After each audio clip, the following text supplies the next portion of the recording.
Nimrod ndiye chanzo cha Christmas, yani sherehe ya Christmas. Nimrod ndio chanzo cha neno Babeli. Lakini Nimrod ni mtoto wa Kushi, na Kushi ndio mtu wa kwanza mweusi katika uso wa dunia.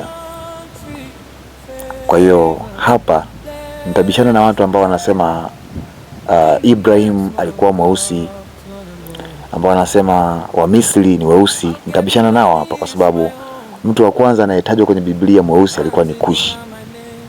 Kwa hata Putu ambaye ni Libya pia ni mtoto wa huyo huyo Ham, hakuwa mweusi.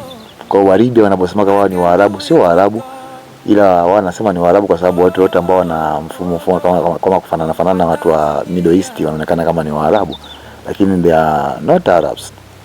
Umeona? Na siku moja nitakuja kuelezea maana ya nini ya Mwarabu ni nani.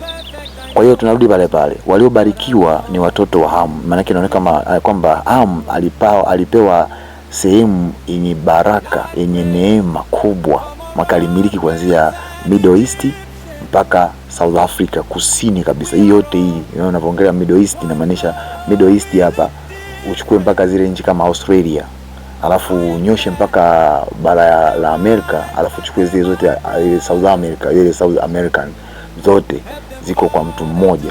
Sawa. Kwa nini nasema hivi? Kwa sababu kuna mwingiliano, inaonekana watu hao wanafanyaje, wanaofanana fulani.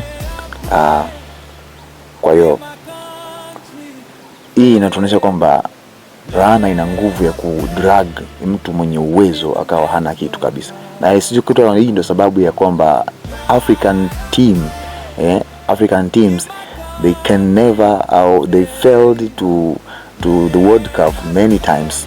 Why? Because of those hiyo kwamba na Kanaani awe mtumwa wa wenzake, regardless of the rich they have, the mentality, ile brain, kwamba watu hawa wana brain, they have ile brilliance, the wise, yani wana intelligence kubwa, lakini they cannot do anything unless otherwise somebody atatokea mbali huko atakuja kuwa disrupt kidogo tu, they will lose whatever they are doing, wataanza kufanya vitu vingine, they will fight among themselves.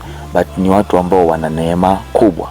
Tunamhitaji Yesu sana ili tuondolee hiyo laana wa Afrika. Kwa nini? No prophet alikuja kuitangua hiyo. Kama ukitamkiwa na mwenye mamlaka, lazima aje mwenye mamlaka aifute hiyo laana. Na mfano wake tutatoa sehemu nyingine. Usilike au usahau kulike na kushare.